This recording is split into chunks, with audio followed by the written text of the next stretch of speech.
right? I don't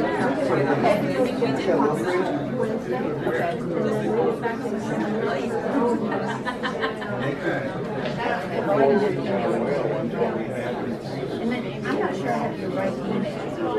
It's on the, oh, it's not, oh, okay.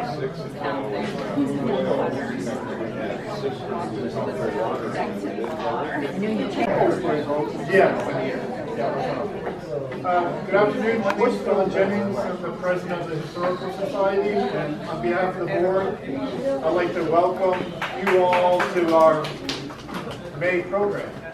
So today we have Zach Zacharias going to talk about the different ports in Florida, and specifically he's going to cover one that's in Brevard. So without further ado, thank you. Zach? Okay, sounds good. Thank you. All right, thank you very much for letting me out. All right, good Jesse. Breaker 19. Remember that?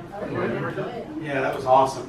So, my name is James Zacharias. I am a little bit unusual. I'm a native. How many natives do we have in the room today? That's a lot of natives. So, yeah.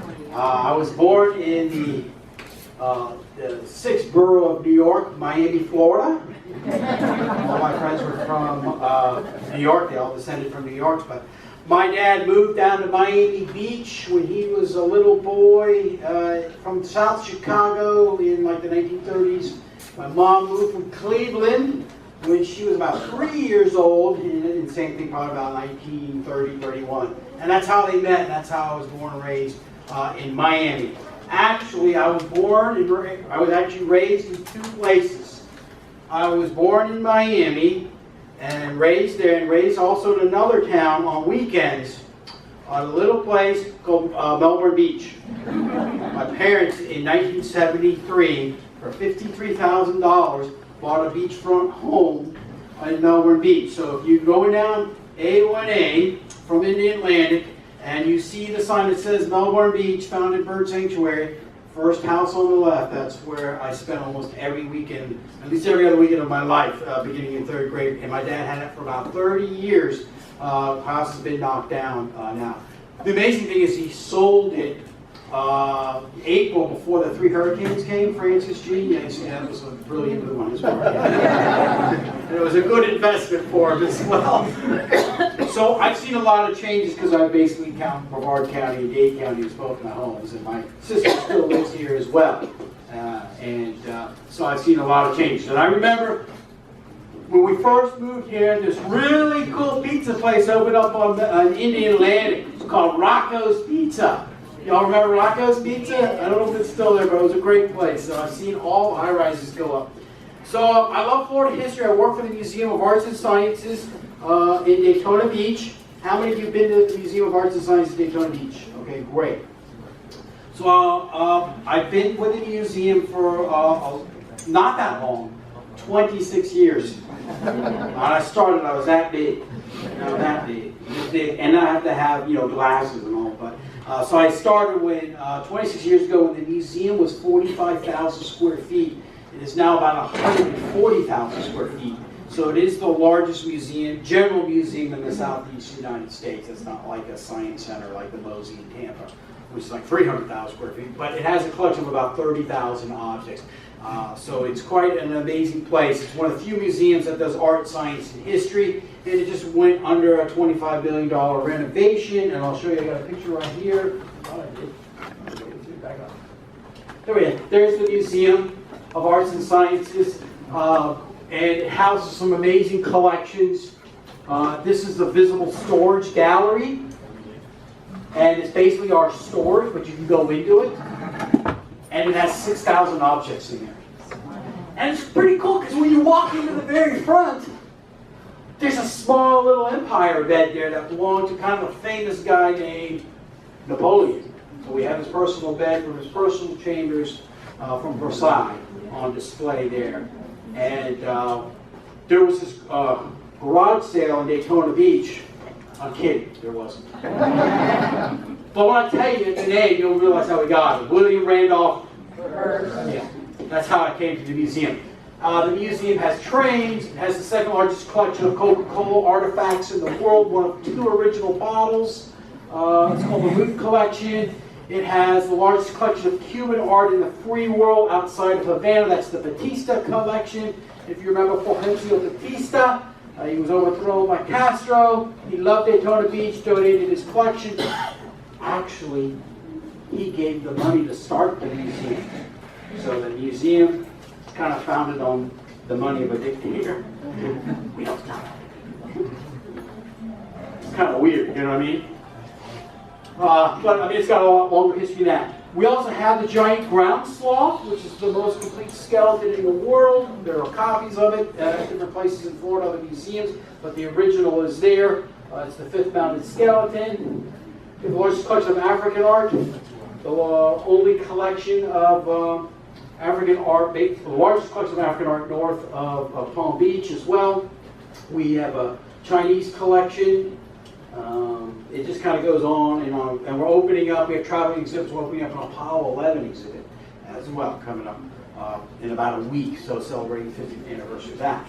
And then we have this building down here, which I wish everybody who loves Florida history should come and see. This is the new Brown & Brown building from Brown & Brown Insurance, and they donated their entire collection of historical Florida landscapes of about almost 3,000 paintings, dating from 1830s to about 2010.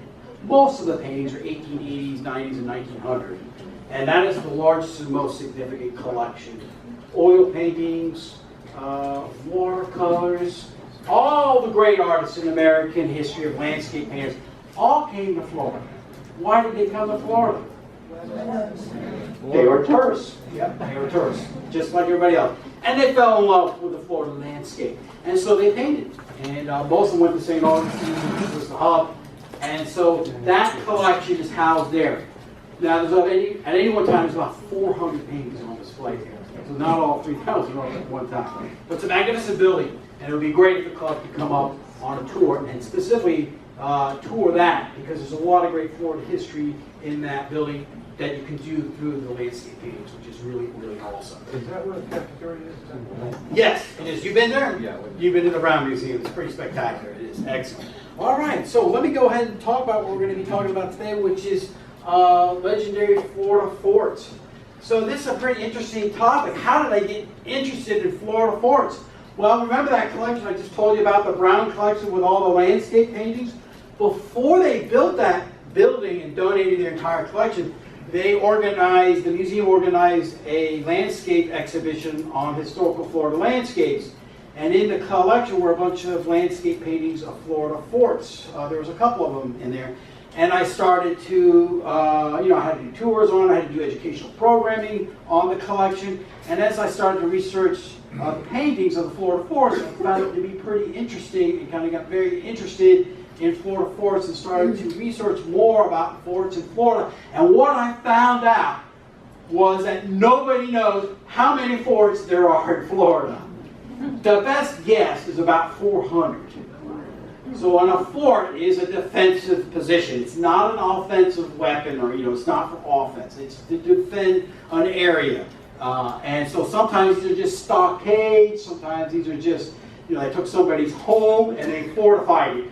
So these supply depots are definitely part of that. So there are a lot of forts. I don't know if there's any other state in the union that has more forts than Florida. Because remember, we have the oldest really European history here in Florida that goes back over 500 years. So there's a lot of time to build forts in Florida for a lot of different reasons. And so I have written a book. It's not published. I was hoping it was going to be out for this talk, and it's not. If I could find about 8 to 12 hours of time, I could make the changes I need to. And the book that I have are forts that you can go and see. So I love history where you can actually go and see the history. And although the story of Fort Myers is really, really interesting, because it's like the southernmost battle in the Civil War, the southernmost use of U.S. colored regiments as well. They don't know where it is. And there's just a marker out there that they think this might have been where that Fort Myers was. So a lot of times there's just markers out there. And I don't want to send people, you know, on a 2-hour tour or a 3-hour tour to go and see a marker. So I like to do the forts that you can actually go and see and visit. I will cover one fort that is from this direct county, and I'll get to that in a little bit. So that's how I became interested in these forts. And my book covers the forts that you can actually go and see. I can't cover all of them, so if I missed your favorite fort, I apologize, because we could be here for a very long time. And I don't know the history of all, I couldn't name all 400 forts. That's kind of an insane thing to try to do, because there were so many of them. And there's a lot of times there's no information on a lot of them. So some of them only had numbers attached to them. Some forts had, you know, where it had the same name twice. So there might be like a Fort Butler here and then another Fort Butler on the other side of the state. So it's a really interesting topic. And my goal with the book is to teach Florida history through the forts. That's my goal, is to teach Florida history through the forts. Now what I like is social history. I don't go too much into this regiment and that regiment, or into you know, that this regiment was here and then they moved out and another one came in the next year. I like to teach what kind of happened, you know, I'm an event historian, what happened at the fort. Sometimes not much, but sometimes they had some pretty interesting stories, and I hope you enjoy my stories today. So the first fort that I like to talk about, so I'm going to kind of do this in a geographical tour, so we're going to take like a little tourist tour here, a history tour. We'll start up at Fort Clinch on Amelia Island, and we'll go down the East Coast, and we're not going to go, you know, chronologically, but we'll go geographically, as if we were tourists. Because my book is sort of like a travel guide, but a little more academic than your normal travel guide. I have a little more detail about the history of these forts. And of course, it's what I like. So, how many of you been to Fort Clinch? Wow, a lot of you. That's our awesome fort. It is one of the earliest state parks. It's located on Amelia Island, and so there is the. This is the Amelia Island to the very north tip. This is the St. Mary's River. This is called the Cumberland Sound, and then that's Georgia. And there's the Kings Bay Naval Base. You see those buildings there? So it's a really wild juxtaposition of old technology and, you know, the new technology of the submarines. It's really, really amazing. And so this is one of the best, if not the best, preserved Civil War fort in the entire nation. And it's a great trip. There was actually, a lot of these forts never had a shot fired, but it doesn't mean anything didn't happen there. So there is Cumberland Island, which is Georgia. The Carnegie Island there has the Grayfield Inn. And what we had this blockade. The North had this blockade squadron, the Southern Atlantic Blockade Squadron, the Anaconda Plan, where they were going to blockade all the southern ports. And they needed a southern coaling station as well. So this Cumberland Sound was very, very important. This fort, though, at the beginning of the war, of the Civil War, was not finished. It only had 2 bastions that were complete. It was named after General Duncan L. Clinch, who was a Civil War general. And then the construction began in 1847. A lot of times as we go through this, you'll be amazed, a lot of them were never finished. And then when the United States government doesn't know what to do with these forts, sometimes they'll turn them into a federal prison. So you don't know what to do with it, turn it into a prison. And that's what we'll talk about that as we go on. So the construction began. It was occupied by militia, by the Fernandina Volunteers under James Finnegan. And they basically walked into the fort and took it over because it was unmanned. There was nobody stationed there at the beginning of the fort. And they began to fortify the fort as best they could. You'll see different layers of bricks, different colors of bricks. The bricks that are lower to the ground, that are a lighter shade, was all made, and that part of the construction was all done by slaves. And then as the colors changed, those bricks were made by people who were paid labor by the North. Because this is the largest amphibious assault by the United States of America until the Spanish-American War. This is going to be the site of a massive invasion.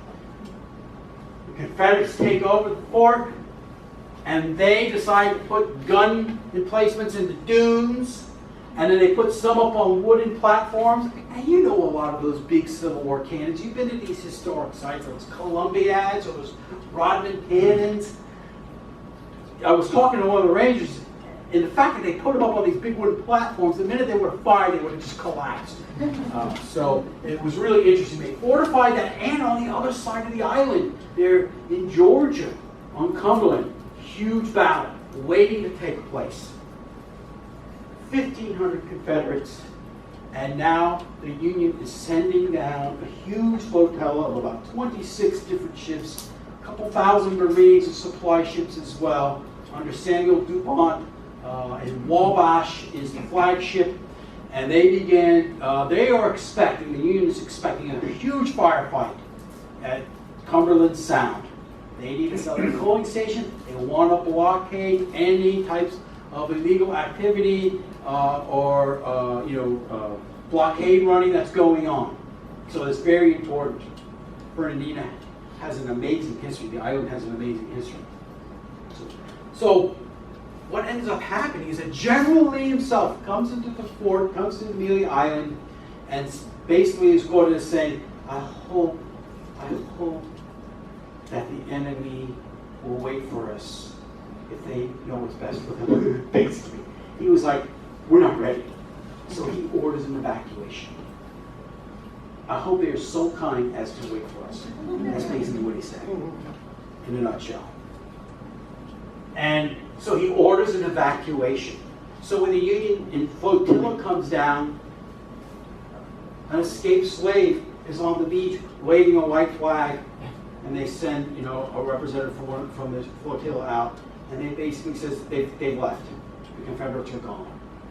And so then the operation goes to securing the fort, and then the operation goes, once they secure the fort, they begin to finish and complete the fort, but operations also go to securing the property of the area. And the last Confederate train was leaving Amelia Island, and the ships began to shell the train and hit the last rail car on the train and derailed it and killed a bunch of the rebels who were fleeing. This is really important because this is freedom. This, if you are on the plantation on the St. John's River or highway or early highway, and you're on one of those corn plantations and you were a slave, freedom was as close as the St. John's River if you could get to Fernandina. And many slaves left in small groups. They could get to Fernandina. They could be, emancipated. They could be freed. And many of the men did, and then they re-enlisted and came back and volunteered and basically fought in Florida as well. So this was a sanctuary for slaves if they could get there. Because Jacksonville was a Confederate town. Of course, Florida was a Confederate state. And so it was important that if they could get there, they could be freed. But the Union would invade Jacksonville 4 different times. So it's not that they could get to Jacksonville, they had to get to Amelia Island, which is about 20 miles north of Jackson. So it's a really interesting story. It's a sort of a side story. Because when you study history, so many times, as you know, we have a timeline. This happened, and then this happened, and this happened. It's not that simple. There's an infinite web of connections that goes around that timeline. And these stories, many of these could be, their own 1-hour talk in their own right. And I'm trying to, do this in about 50 minutes, these sports. But around that timeline is all these infinite webs of connections. And it's not the story of one cause, because the study of history is the story of lots of causes. There's lots of causes of the Civil War. Lots of causes of why we built all these forts, and why some got built, some didn't. So it's really, really an interesting topic, and history's big, and it swirls around with all these connections. That's much more complicated than just a timeline. This is the original road that went to the fort. You can still go and walk on the original fort. They have some of the original cannons are still there. It was the first fort taken in the war. Eventually they'll take all the Union fortifications will be taken. And then after these forts are of no use, they basically go on what's called a caretaker status. And that's maybe one or two people, maybe a handful of people trying to take care of the fort. And then if there's a problem, the nearby militia will come into the fort, take over the fort, and try to reestablish the garrison as well. So this is really awesome. It's incredibly beautiful as well. So many of these places are all national monuments or state parks, and they're beautiful in their own right. So during the Spanish-American War, it was they got rid of the rattlesnakes, they got rid of the cactus, and they reoccupied it for the brief period of the Spanish-American War. During World War II, they had the Coast Guard there as well, and then it went through different private hands, and then it became a state park in 1935. And so that's kind of what happened at Fort Clinton. It's a great place to go. They don't have any length text panels. You're not forced into tours, and you're kind of free to wander, and you really get a sense of how what life was like there. But what the type of fort this is called a third system fort. In early America, we had three systems of forts. The first fort was basically like an earthen mound fort, and then the second system was basically like a log fort or a wooden fort. They don't last very good. They're not very good. The third fort is an all masonry structure. This is a little bit of a hybrid. It has a little bit of earthen mounds, but it's basically a masonry structure. Why did that happen? So, in the War of 1812, a very unglamorous name for a war.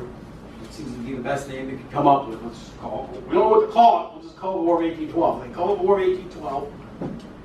And we were getting beat pretty good. Washington, D.C., what would be the White House back then was burned. D.C. was taken over easily. There was one fort that was an all masonry structure in a town that was staunchly anti-British, where there was lots of American pirates and privateers who fought in the war, and that was Baltimore, Maryland, and Fort McHenry. And there was a gentleman who had been captured by the British, and as he sat on a boat, on that British boat, he worried through the night, through the torrential rain and the torrential lightning that was happening, and they had this mammoth American flag flying above this fort, and there was rockets, red glare above this fort all night. And they returned fire, and you could not see what flag was flying until dawn's early light. And this lawyer and part-time poet named Francis Scott Key, as the sun rose, the nation survived. And that flag is in the Smithsonian today. It's a monstrous flag. You may have seen it at the Museum of American History today. That was a turning point in fortifications in the United States, because now they realize, well, if the British come back, or maybe the Spanish, or whoever it is, we're going to have these coastal forts. But we're not going to make them of wood anymore, because wood rots, falls apart. We'll make them of stone. We'll make them masonry structures. We'll make them out of bricks, and that way we'll protect. So they gave money to build all these forts, and this is one of those forts. They're going to build some 200 of them, all on the coastline, all the way into Texas at some point, all the way around the Gulf Coast. They're going to be built, and they only ended up building about 34 of them. And a lot of them were actually in Florida, believe it or not. So that's what's called a third system fort. Sometimes if you go there, you might see that, if you time it right. Now, when I was there, I was down below in one of the casements, and I heard everybody started running up to the gun deck, and I heard, these huge horns going off, the ship's horns, and I thought, oh, maybe there's a big, freighter coming in. And then I got up to the gun deck, and I went, wow, this huge black behemoth with 2 Coast Guard cutters on each side with guided tires. And I thought that was pretty touching. So it's interesting that naval personnel will go out to the fort to watch the ships, the submarines go out. Families do. How many have been to Fort Caroline? Yeah, so this is actually where you can go see. It's a replica fort. It's a triangular fort. This is a French fort. The battle for empire in Florida begins with the French, even though it was Spanish territory. Now, Spanish territory, you may not know this, was claimed basically from the Dry Tortugas all the way to Nova Scotia. That was La Florida. So you're actually, if you're born, in the East, you're actually born in La Florida. You just don't know, right? So Virginia, New York, Florida. The problem is holding on for the Spanish to hold on to all that land. It's very difficult unless you actually have a physical presence there. But they had a physical presence. They're going to start their physical presence successfully for the first time in North America as a result of the French heretics, Huguenots, Protestants, Huguenots. They come up to Florida. It's an endeavor that was sold to these Huguenots. Oh yeah, come to Florida. The weather's great. The natives are welcoming. You might find riches. The problem with this colony is they brought, like a lot of times in American history, in early colonization, they brought the wrong type of colonists. They brought aristocrats, merchants, soldiers. They did not bring carpenters, blacksmiths, and farmers. This is strategically located about 7 miles up the River May, which is what the French called it. The Spanish called the River de la Corrientes, the River of Currents. It's quite amazing. On a bluff, Fort Caroline. And so what ends up happening is that when the French come, they get fever. What type of fever? Who knows? They all come down with fever. Malaria? Dengue? No. Gold fever. Gold. Instead of preparing the colony for, a long-term situation, they start to scour the countryside, even into Georgia, South Carolina, looking for gold. And what do the natives always tell a lot of these Europeans? What you're looking for is over there. That's what you want. Not here, please leave. That's basically what they're telling. Get out of here. It's over there. And that's what basically was happening. Like, oh yeah, you'll find this over there at the next library in the next county. You want one of these? You'll locate that in the next library in the next county. Go there, bother those people. That's basically what happened. The Timucuans, we don't know their real name, Northeast Florida, all the way down here to basically Cape Canaveral. You probably already know that. They basically were going to use all these Europeans, the Spanish and the French, against each other, basically fight their enemies. Matter of fact, there's probably a good chance that the word Timucuan means enemy. They had superior military technology. Come fight my enemy. Timucua. Timucua, enemy. Timucua, enemy. So they were always kind of trying to play these European powers off each other. They don't know where the fort's located. I talked to the Rangers. They believe it's in the middle of the St. Johns River. It's underwater. So, rivers meander, they move around. It was a short-lived settlement. The leader was René de Laudonnière and Jean Ribault, who was the military leader. And René de Laudonnière is the governor. And they bring over 200 settlers. They built Fort Charles, called Fort Caroline, in the name of the King of France. It's beset by hunger and disease and heat and Indian attacks, and of course mosquitoes as well. What ends up happening is quite amazing, because some of the soldiers or the sailors there get really frustrated, get so desperate they're eating roots, and they kidnap one of the chiefs, Chief Utina, and they hold him ransom, and then there's a battle at Tequesta, and it's one of the first European battles, between a settlement and the Native Americans, and it's really getting really, really bad. So some of the sailors and soldiers get so desperate, they decide to take some of the ships and go on the account. When you go on the account, you're going to be a pirate. It means going on the account, you're going to be a pirate. That means you're going to attack Spanish shipping. There's an ulterior motive for this colony. Yeah, I round you up as my colony, and I tell you how great this faraway land is going to be, and you're going to be successful, and you can get away from all the persecution, and you can practice your religion the way you want. But Florida's a tough place. But the ulterior motive is the attack the Spanish wealth coming out of the New World from those conquistadors, those entrepreneurs who, at their own expense, developed their own situation in the New World. So, it's quite an amazing story. This battle for empire happens right here in our own state. They go on the account and they get caught, and now the Spanish are alerted that heretics are on their land. This is land given by the Pope, by an edict. They divided up the world and gave most of the Western Hemisphere to the Spanish, and then Africa and India. That all went to another superpower called the Portuguese. They weren't interested in the route to the riches of the Orient, going heading west. They just wanted to go around Africa. Like the Gama have figured out how to do that. They got their own route. They don't need to go west, like Columbus discovered. So this is a really interesting story.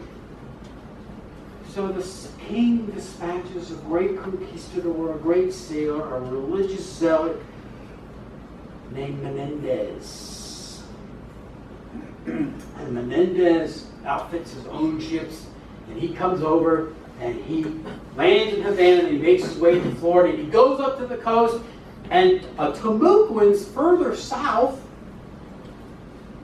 probably in the St. Augustine area, say, we know where that fort is. We'll take you there. And so Menendez goes, and there's a small skirmish, and then he retreats back south 35 miles to the Bay of Dolphins, he called it, and he takes over the Chief Saloy, gave his hut, his council house, he fortified it into a fort, and they held religious mass there, and that place is called St. Augustine, 1565,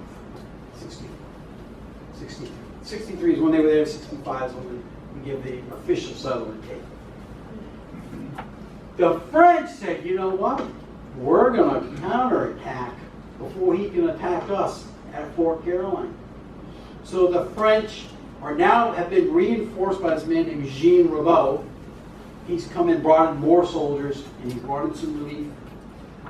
And they counterattack, and then when they get off the coast of St. Augustine, the ships are hit by a tempest. And the ships are scattered all the way up and down what we call Brevard County coast today. And they're pushed ashore. Most of the sailors survive. Even the flagship of the French, of Ribault, the Trinity, is pushed ashore. And Menendez said, only the King of Kings could have made this happen. He was a very religious person. He wanted to come to kill these Frenchmen, not because they were Frenchmen, because they were heretics. That's why he wanted to kill them. Jean Ribault and Menendez. Here's an artist's conception of the Fort Caroline. It looks like a very nice medieval town with buildings inside. It's very romantic, but very inaccurate. You ever seen any of these early landscape paintings of St. Augustine? They have mountains in the background. That's pretty awesome too. Jacques Lemoyne, the first known artist to come to the New World to document Native American people. Here are some Timucuans ramming a giant pole down a giant, super croc. As my history professor always said, faraway lands can make for faraway tales. You've seen some of these old early maps. If you don't know what they're, well, they have to be cannibals. Or there's the sea monster or sea dragon. You'll see that type of artistic work on really maps. So it is a national park, and I'm going to continue this story in a little bit. because we're going to pick this story up here in a minute. So, we're going to stop that story and then head down the coast again, and we're going to pick up this one that you probably know of, the Castillo San Marcos. The 10th fort in St. Augustine. There were 9 forts before. They were not made of stone, they are made of wood. Do not build your fort of wood because it will rot and get termites, especially in water. And it's easily defeated. So this Fort San Marcos is still the oldest masonry structure basically in North America. And the 9th fort is across the street where the Pirate Museum is. And the first 3 were on Anastasia Island. So this has a long history that is really an amazing story.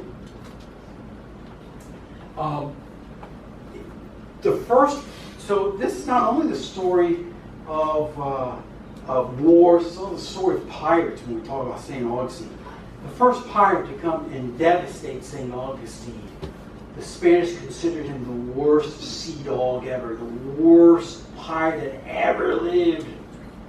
Francis Drake, who was knighted. He sacked the town in 1585, and he destroyed and burned everything and stole everything he could. And he went into the wooden fort. And what did the town do when they were attacked by pirates with wooden forts?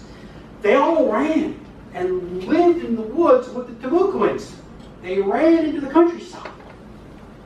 The archaeological footprint supports that. When the stone fort was built, as a result of another pirate, you can't go into all the pirates, the archaeological footprint of the town, everybody wants to build their home and their business now near the fort. Because if we're going to be under attack, it's a good idea now to run into the fort. So when they were attacked, they would all run into the Coquina Fort, which they mined on Anastasia Island. That fort. Coquina is found pretty much in this part of the world, very few other places. It's a very soft stone. Robert Searles in the late 1600s, it's just in about the 1640s or 1650s, he came to St. Augustine. It's an amazing story. He captures the flower ship that's headed for relief to St. Augustine. And he does something very interesting.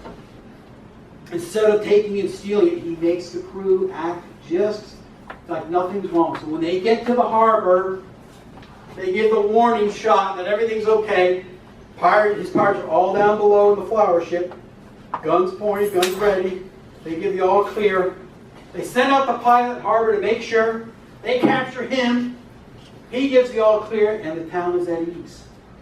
Well, what happens at midnight? The pirates come up, and then they basically sack the town. And they destroy the wooden fort, and they basically everybody runs back into the woods, and like 60 people are killed. I mean, the town only had 400 people. So a quarter of the town was killed in this pirate attack by Robert Searles. And he takes steals all the slaves. Slaves command a high dollar. And he holds people ransom. But this time he didn't destroy the town. Because if he does, he can come back. But the Spanish crown realizes that Florida's an outpost. It's a military outpost. It's important. St. Augustine's important because we can protect the treasure fleets, hopefully from pirates and shipwrecks. It's our northern outpost. And the Queen Mary V, gives the funds to build a stone fort. And once the stone fort is built, it is never taken again. It's never taken again. And it's going to get tested in it takes 23 years to build. Drake's raid was in 1583, and it gets tested in 1702 by the governor, James Moore of South Carolina. Imagine if our governor got together his own forces and wanted to attack something, you know what I mean? That'd be pretty cool. Governor DeSantis put together his own flotilla. But anyway, the governor of James of Charlestown puts together his own flotilla and his own crew to come down and basically take over Spanish Florida in one of these European wars Cold War of Spanish Secession, I believe. And it's one of these wars that starts in Europe and comes over to the colonies. When they get to the fort, it's coquina now. Everybody runs in the fort. Cannonballs, they just bounce off. They do trench warfare. Trench warfare in Florida. They get within 100 feet of the fort. Firing cannons doesn't do any good. They just bounce off ready to sink in. So they lay siege for about 2 months, and the entire town's living in the fort. So it did its purpose, and they were unable, although they did destroy the town. He comes back in 1704, and he raids western Florida and the Appalachian. When he goes back, the town of Charleston had all invested. People pooled their money and resources together that they would get booty from this raid. Nothing but despair. They couldn't take it. So people literally rioted in the streets of Charlestown at the time. Then General Oglethorpe from Georgia, who was the founder of Georgia, who made his colony very different from all the other colonies. Remember the British colonies, a lot more religious, started out as religious, reasons, and some were economic, some were political. This one was a utopian society. He was bringing over the dregs of British society so they could get a new start in Georgia. But anyway, he puts together another one of these European wars, and he comes to the fort, same deal. Tries to starve them out, blockades Matanzas Inlet, some Spanish ships slip through, and they alert there's relief coming, and then he ends up leaving, and he can't take the fort either. So the fort was never taken once they built a stone fortification. Shows you the power of a stone fortification versus a wooden fort that apparently intimidates nobody, even pirates. We take it over. It's called Fort Marion. We don't really know what to do with it, so we turn it into a prison. And Osceola is kept there. He wasn't a chief. He was a war leader. His real name was Billy Powell because he was half Irish. Osceola was. Ossie Yahola. That's his name. Ossie Yahola. He's got corrupted into Osceola. Ossie Yahola, the black drink singer, was his name. Not going on about him. He wasn't born a Seminole. He was born in Alabama. He was born a Creek. But so he's kept in there. Then the Civil War comes, and this is where it turns a little funny. The St. Augustine Blues was the militia in St. Augustine, which was a very southern Confederate city. And the forces come up to the fort. It's on caretaker status. It has one sergeant there. His name is Sergeant Henry Douglas is his name. He is now facing 800 militiamen. And the St. Augustine Blues, they demand the fort and the cannon in it. He's like, no. Think about this. One guy versus 800, you know, people don't know. Did you see our forces here, Sergeant? There's 800 of us. There's one of you. I'm not giving you the fort. Now we have a standoff. But he made one criteria. I'll give you Fort Marion if you write me a receipt.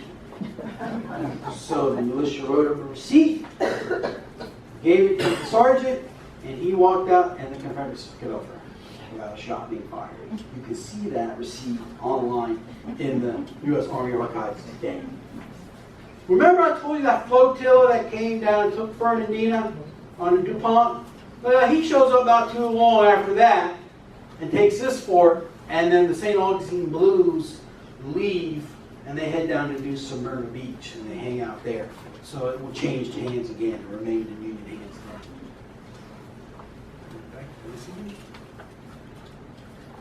So federal prison, 1900 was taken off duty.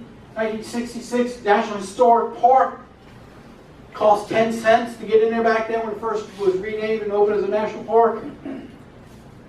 And they turned it back to its main. It was some of the Apache warriors were kept there as well. for Geronimo. There's some of the Apaches that were kept there. There's one of the paintings that's in the museum by Frank Henry Shopley. He was a topographical artist. He was an oil painter. In our collection, we have 26. He was at the Ponce de Leon Hotel, and he was part of the artist colony there. He documented a lot of the cityscapes and the monuments there. And so here he captures the scene. I bet you don't know this, though. The first golf course in Florida was on the grounds next to you.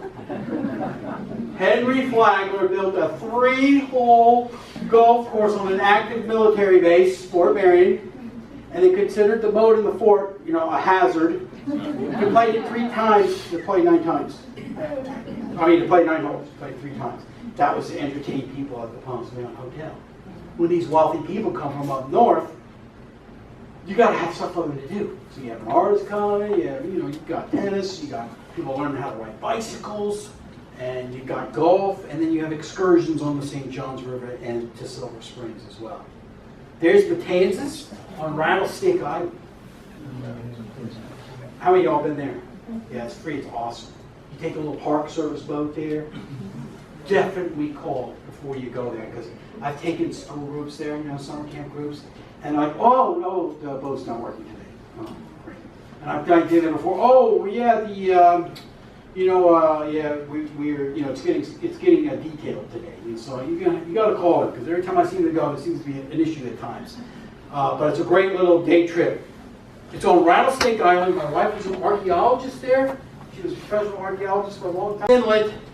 It's the back door to St. Augustine. I'm sorry, Menendez is going to meet Rabeau at this inlet because a Tarouquin is going to rat out the French and say there are white people walking up the beach. And Menendez scurries down from his new camp there at Saloy, and he meets up with them at this very swift inlet called today Matanzas Inlet. And he brings them over in groups, and he basically cuts all their heads off. I think like 9 people survive, including Rabeau. Now, De Laudonnière, the leader, he escaped at the original fort. When those ships were wrecked, Menendez went overland up to Fort Caroline, and he took over the fort, and he killed everybody other than about 50 women and children. And he took over Fort Caroline, called it San Mateo. And then now you have these men that are shipwrecked. So this is quite an amazing story. He cuts everybody's heads off, and when he cuts off the leader, Rabeau, supposedly he puts his head on a pike and marches back to St. Augustine. So that's why it's called the Inlet of Slaughters. But this is also the back door. And remember I told you about Oglethorpe? Well, he came back in 1742, and they had built this fort here. It housed about 6 men on a 1-month rotation, and it fired 1 shot in its history in anger. And that's when Oglethorpe came back and said, you can't get big ships into that inlet, it's too shallow. So they sent in some smaller ships. The British, they fired a warning shot. The British retreated and they never came back. That was the only time it was ever fired 1 shot at an enemy.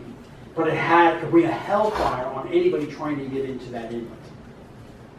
You had to be 13 years old, in the militia, the Spanish militia to be there, and you had to have at least 2 teeth. You were on a 1-month probation, power gig, that type of thing, right? When the British took it over, you were on a 10-year rotation, and you were not allowed to take your family or your wife. So on the Spanish there, they were there for a 1-month rotation. So the problem with Menendez is when he's there, there's no way he could house, feed, and there were more French sailors than his soldiers they could overtake. And so he had to slaughter them. Of course, they were heretics, so that's how he justified it.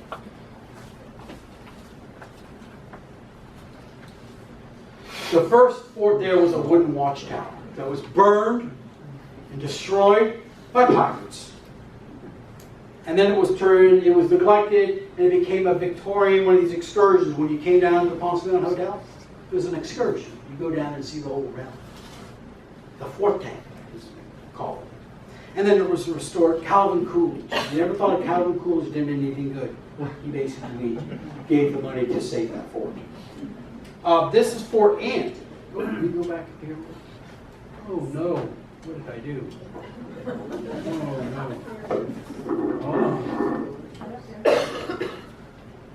Oh man, you hit one wrong button and everything goes crazy. Trying to get the Fort Ant for you. Swap displays. Hold on a second. How many did you see the? Oh, there we go. All right. Sorry about that. Okay. So Fort Ant is located on Hollover. The way the Seminoles did this was every 20 miles you had a supply fort, basically. So if you were lost from your detachment, you could get to safety. And that's how they did it. So you had these string of forts, about 200 of them, and they were supply depots. And that's basically what Fort Ant, 1837, it was abandoned in 1838. It was named after the most beautiful girl in Pennsylvania, according to the Lieutenant Irwin, who constructed the fort. And that's basically on the Hollover Canal, and they guarded the portage between the Mosquito Lagoon and the Indian River. It was 75 feet long and 6 feet high, and it had houses it had 2 block houses as well. There's an artist sketch of it. That's basically all there is about that fort. Some of you may know a little bit more about that, but I don't know all the forts, the Seminole forts, because there's too many. But I do know Fort Christmas. You ever been there? Yeah. Yeah, I've been to Fort Christmas. Built by Eustis, General Eustis. You've been to Eustis, Florida. This is another one of these supply forts that was built. And it was built on Christmas Day. And it is a replica. The real fort is about 2 miles away. It's quite amazing. To get to the site, they had to build 20 bridges, 7 causeways, 50 wagons carried 20,000 rations. So that's why they had all these forts, because you've got to have rations, and you have to have people that can build bridges to get across some of these little rivers and these streams. And they had to get across the St. Johns River as well. So it was about 80 square feet with several block houses. And General Jessup came in only a few weeks after it was built and took most of the troops, other than 80 of them, and they left to go to Fort Pierce, where they were pursuing the Seminoles, who fought in guerrilla tactics. That's why it was so difficult. And we won't fight another one of these guerrilla warfares until Vietnam, right? So there's Fort Christmas. 2,000 American soldiers were there December 25th, 1837, and then when they left, there were only about 80, and then 80 soldiers. And after that, it was abandoned and then rebuilt. Fort Jefferson. How many have been to Fort Jefferson? That's a lot. This is the second least visited fort or national park in America. The least visited national park is somewhere in Alaska, and I think you have to climb an ice wall to get to it. This is the second. I was going to take my family down to Key West. Working on the book, been working on the book for years. And we didn't have the money to go out there. It's pretty expensive to go on the boat. And it's called the Yankee Freedom. Its nickname is the Vomit Comet. I went out there. You got to go a day before to get tickets. Otherwise, you can't go a day of them. They sold out. And the cabin goes, yeah, it was really rough. Everybody threw up, even some of the crew. Like, oh my. So on the dry Tortugas, 70 miles due west of Key West. Sometimes it's 11 islands, sometimes it's 7 islands. Constantly unnamed it. You see on early Spanish maps, dry, no fresh water. Tortuga, lots of turtles. So good meat for them to eat. And so we didn't have the money to go. I said, well, let's go. We'll go to Key West. We'll have a good time.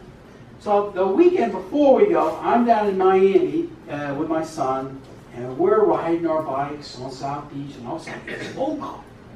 And my wife says, guess what? I said, what? We're going to Dry Tortugas. I said, Allison, we don't have the money to go. It's a lot of money. It's like the family of four, it's like $500. So, go, oh yeah, we're gonna go. I said, why you keep saying that? She goes, well, you know they just came out with those new $20 scratch cards?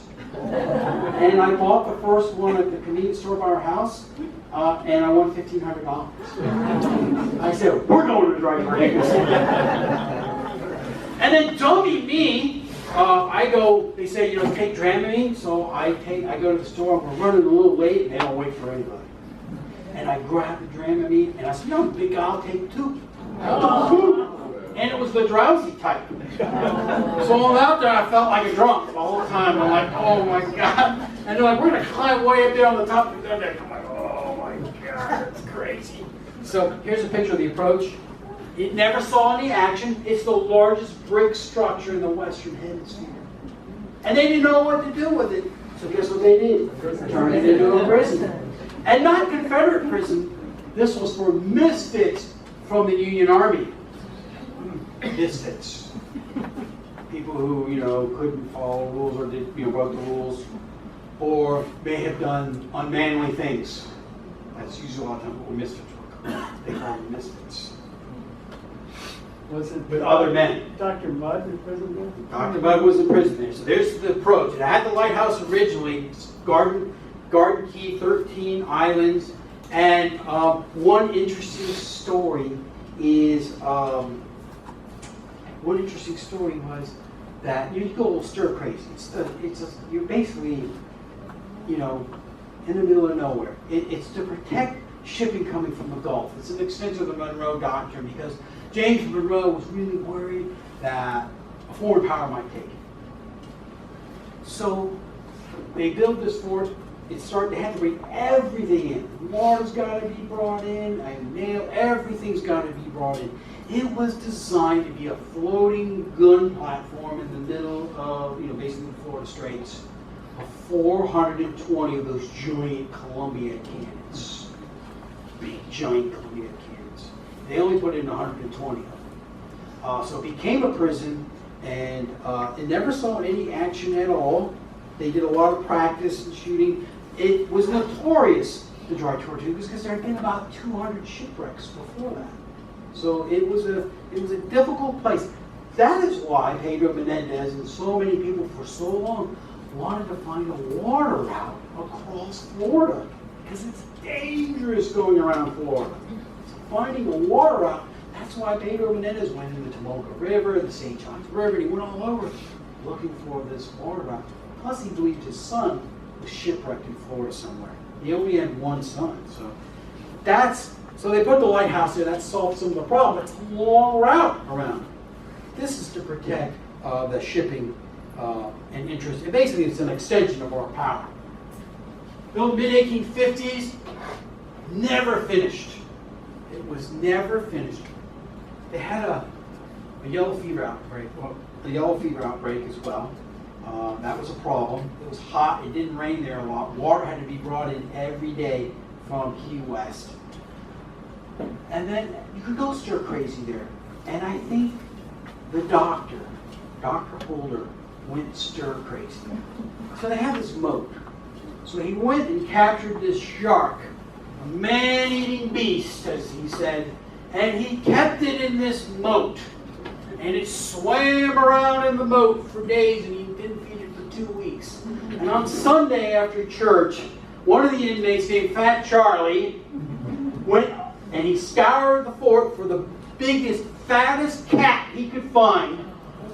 And on Sunday, all of the prisoners, it held at its height about 2,000 people, they gathered on the top of the gun deck, and as the shark came down, everybody was going to have a spectacle after church on that Sunday, and he heaved that poor cat right in front of that shark as it was coming down the moat. And it splashed right in front of the shark, and the shark got so terrified it turned around and swam away. And then that cat, Fat Charlie's cat, climbed up, shook itself, and used one of its 9 lives that day. Which is a pretty amazing story. There's the moat.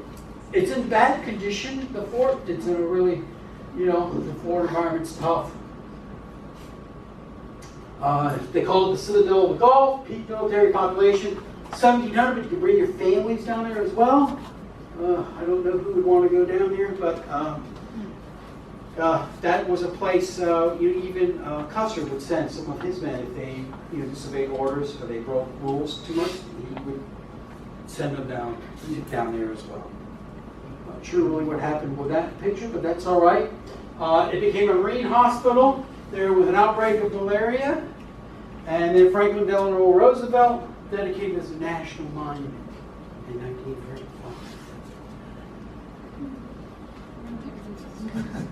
Oh, there it is. Okay, there we go. Yeah. There's the vomit comet right there. So you go out there for a couple hours. They got a great buffet on there, believe it or not. That's what made me feel better. And then they got a little deep water port that they've channeled. And then the different islands here. And some of those islands serve as quarantine as well. You can, the little beach there, you can snorkel. And it's a lot of fun. But the most famous person there was Dr. Mudd. And Roger Mudd is a descendant. He had a lot of kids. And every year, about 50 of the descendants go out there, and they go out there to where he was. You can go into his cell, and they have it, marked, this is Dr. Mudd's. And then he helped out in that epidemic, the yellow fever epidemic. And then Dr. Holder actually died from that epidemic as well. And then he was pardoned by President Andrew Johnson. And so they're always trying to, they probably say, your name is Mudd? It comes from Dr. Mudd. Another famous visitor was this man, Ernest Hemingway. He spent a lot of his great years in the Keys. He had a group that he loved to sport fish. My dad used to tell me stories when I was a kid growing up in Miami that if we're going to go shark fishing, we're going to do it right. We're going to go to the dry tortugas and shark fishing. He loved shark fishing and fishing for big sport fish. And he would take his crew out there that he called the mob. And his mob was like the hardware store owner, his agent, his painter friend. He called them the mob. And they would go out to the dry tortugas. And on one occasion, he was stranded out there for 12 days. He drank liquor the entire time and caught fish and ate fish. And that's how he survived when they were rescued out there. This is one of the paintings in the museum. It's a very kind of cartoonish painting painted by Waldo Pierce, which is one of his painting friends that he loved. They were very good friends. And a lot of times, they would go shark fishing with machine guns. Yeah. And here is Hemingway right there. He looks a little bit like Popeye. But Waldo Pierce was a kind of a theatrical painter. So he kind of painted in this wild cartoon. It's a watercolor as well, so it's very cartoonish. Emile Groupé is a beautiful impressionistic painting as well. And he was known for painting like monuments and big buildings and things like that.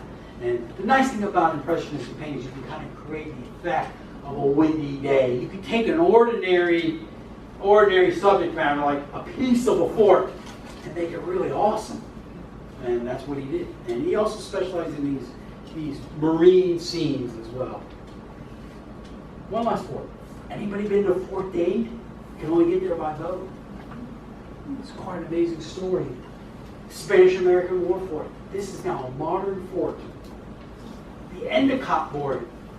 Endicott. Now Europe's got these fancy warships that can send projectiles 8-10 miles.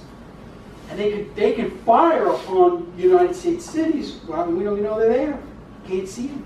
So they needed another upgrade of coastal fortifications to Endicott board, and they gave about $127 million to do that. And this is the result of this is built in 1898 because of the Spanish-American War. And everybody who lived in Florida in 1898 believed that Spain was still a superpower. They hadn't been a superpower for like 250 years. Was going to invade Florida, pillage Miami, pillage the village of Fort Lauderdale, come into Tampa, and of course, that's why you needed to upgrade. And that's what this was. This was an entire city built on the island that is at the mouth of the Tampa Bay and you could see the big bridge, the Skyline Bridge. It's quite amazing. It had now new guns that lifted up. These called Crozier cannons. They lifted up and they fired and they came back down. These disappearing carriages. And an entire city was built that on this town or on this island called Egmont Key. And you can get there. That's Main Street right up there. It had bowling alleys. There's Main Street. You can walk around. You can take a state park boat to it. You walk around, and they take you out there for a couple hours. There's no bathrooms. There's no concession stands. You got to bring all your own stuff. It is awesome. And you get to St. Petersburg at the state park called Fort DeSoto, and they take you a 20-minute boat ride over there, and you climb over these amazing ruins all over the place from this fortification of now these 5 cement batteries that protected Tampa Bay from the Spanish. Of course, by the time the war only lasted a few months, and of course it became obsolete, and it was hit in 1926 by a hurricane, and then they just abandoned it because every wooden building, that support building, was basically laid waste by that hurricane. It was quite amazing. I hope you enjoyed the talk today. There's a lot more for us, but if you have any questions, let me know.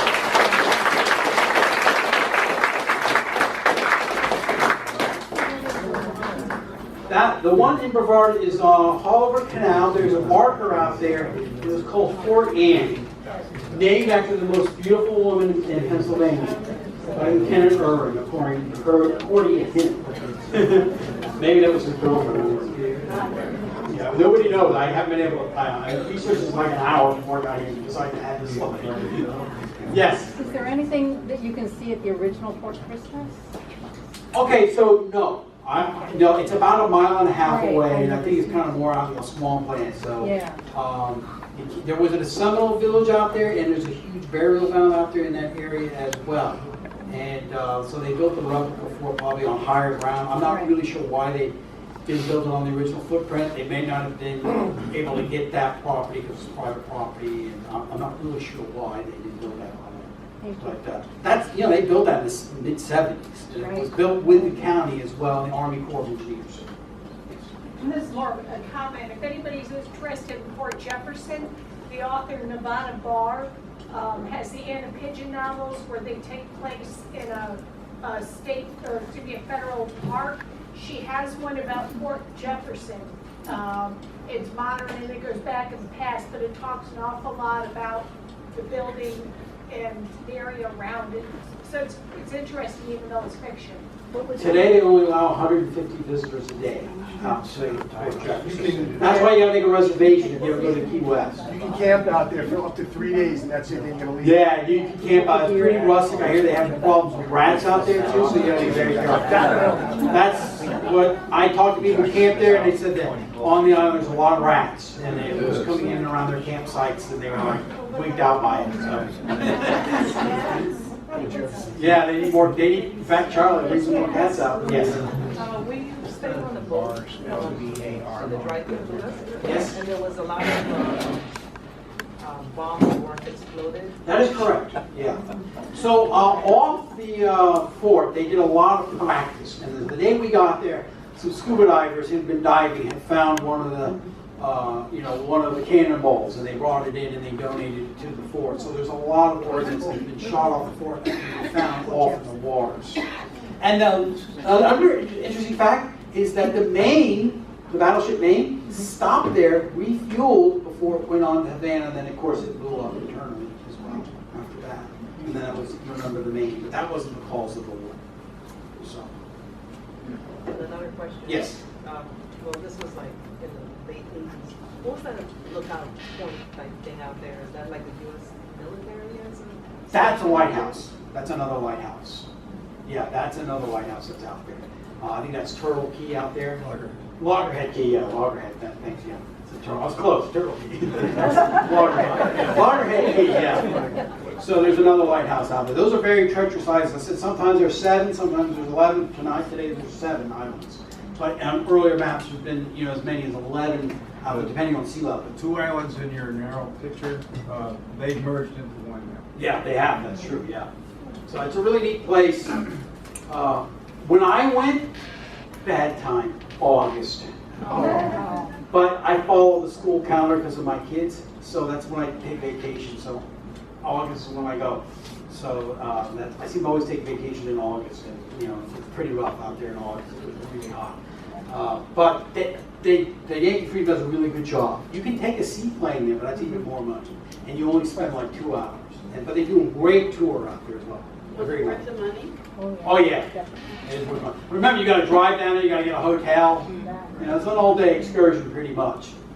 And if you go on a day, when it's rough seas, if you get seasick, that's a problem. But, I get seasick. I used to not to, but I tend to now. So there are other forts too. There's a great stone fort south of Tallahassee, which is the sister fort to the one in the Castillo, St. Mark's and St. Augustine, called the Castillo de Apalache. And that had an incredible history. It's a very long history, and there was a huge battle for empire south of Tallahassee. The king of the Seminoles, this was a guy named William Augustus Bowles, overtook the fort. He was trying to create, William Augustus Bowles took over the Spanish fort in Appalachia and named himself king of all the Seminoles, even though he was a Tory from Baltimore, and a Canadian, believe it or not. And he was kind of like a ruffian, and he tried to make a utopian society in Florida for all the southern tribes, and they fought like a total sovereign nation. And they put out an award for him. He was captured not far from the fort, and the reward by the Spanish was 1,500 kegs of rum. And then you go west. Now the land of the fort's also Pensacola. You have Fort Pickens. Has anybody been to Fort Pickens? That's a great fort. The most beautiful beach in the world is, at least in Florida, is Pensacola Beach. Unbelievable beach. Santa Rosa Island, that actually saw a lot of action, that fort. They bombarded the Confederate positions in Pensacola, about 5,000 rounds. So there was some Civil War action. By the way, the Civil War started where? Fort Sumter. That's what everybody says. Don't say that in Pensacola, they'll beat you up. Because they say it started in Pensacola. Don't say that on the Outer Banks, they'll say it started there. So it's the first shot fired in anger at each other was in Pensacola. But it wasn't a bombardment, but they were skirmishing already in Pensacola, outside the fort. Columbus was his name. It's sort of like the signing of the Declaration of Independence. How many colonies were there? 5, 10, 15. There were 15. What was the 14th? East Florida, and the 15th was West Florida, with its capital of Pensacola and St. Augustine. But they were rewarded at the end of the war. It was given back to the Spanish. But there were 15. So winners write history. Thank you very much.